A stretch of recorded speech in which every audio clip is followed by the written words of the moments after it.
Yellow ducks, Japanese hamsters, teenage wizards. Thailand's pro-democracy protests are a uniquely iconic sight. But there's a deeper meaning to scenes like these.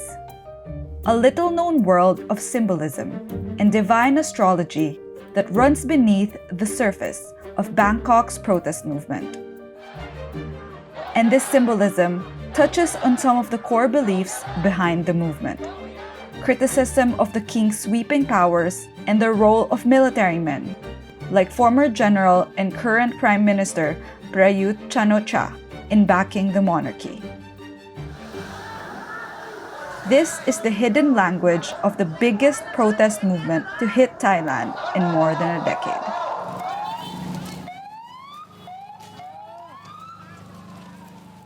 What we're seeing now is not unprecedented in this respect.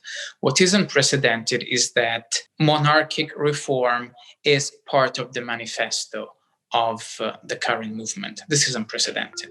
This is Edoardo Siani, a cultural anthropologist and expert in the symbolism of Thai royalty. To understand a lot of the symbolic undercurrent of the protests, you need to start with the intersection of the monarchy, Buddhism, and astrology in Thailand. In Buddhist cosmology, this pyramid actually extends beyond society right into the heavens. So you have a pyramid toppled by the Buddha as perfect beings. Then you have gods as semi-perfect beings. And then you have humans also ordered hierarchically on the basis of their positive karma, of their merit, of their virtue. And a king sits on that line between the semi-perfect gods and these virtuous humans. So he is the being who really blurs the line between these divinities, right, and humans. Outside Thailand, Buddhism and astrology aren't all that linked. But here, stars, numbers, and birth dates are tremendously important, as are the colors connected to them. Days of the week each have their own colors in Thailand. Colors have always played a major role in Thai kingship, in court life. So ritual life at the court has always been determined, or at least strongly influenced by the court astrologers in the past, who were royal Brahmins. And all kings are associated astrologically to one color, which is the color of their day of birth. For example, both this king and the previous king, who were born on a Monday, have yellow as their auspicious color. The color yellow has been closely linked to royalty for the last few decades. Wearing yellow is a way to symbolize you back the monarchy. And wearing red, like in these protests from 2010? In astrology, red is inauspicious to people born on a Monday. So red is actually in antithesis with yellow, therefore with the previous monarch and this monarch.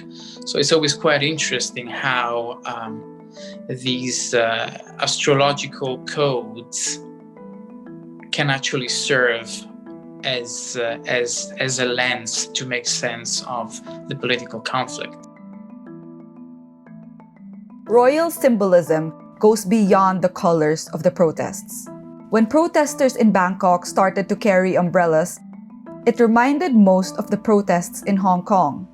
But scenes like this reminded Siani of something else as well. Protesters in Thailand have also started carrying umbrellas to their protests and turning them into mock royal parasols. Every time a king or a queen goes into a public place, they would always be followed by a page carrying a parasol above their head. Now, these parasols, again, are color-coded. They are of the same color of the day of birth of each member of the royal family. What they represent really is the cascade of meritorious power, the cascade of divinity that from the heavenly realms falls onto the head and the person and the body of the sovereign.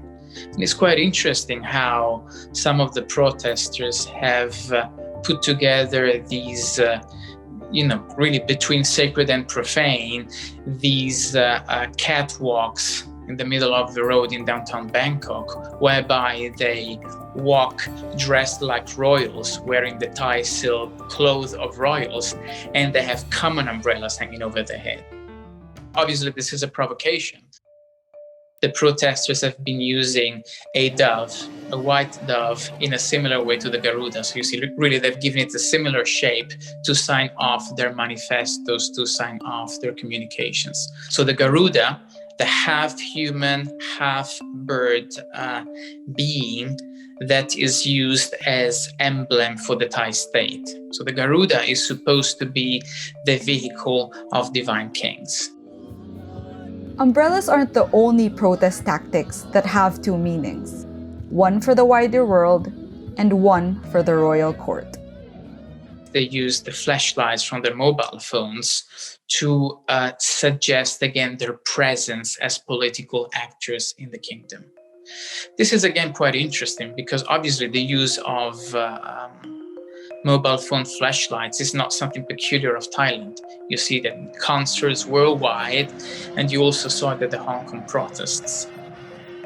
If you look at a lot of royal iconography, you would see an aura glowing, especially around the heads of kings.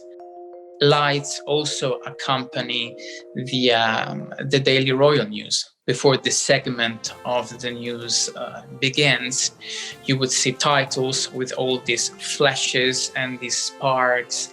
And again, these are about making the sanctity, making the moral power, the good karma, the divinity of the institution of the monarchy visible to an audience. So, it's really fascinating to notice how young people can be simultaneously literate at both languages of power, right? And are really able to portray themselves as a suitable seat of sovereign power by using simultaneously these two languages, right? An international language and a Thai Buddhist court language.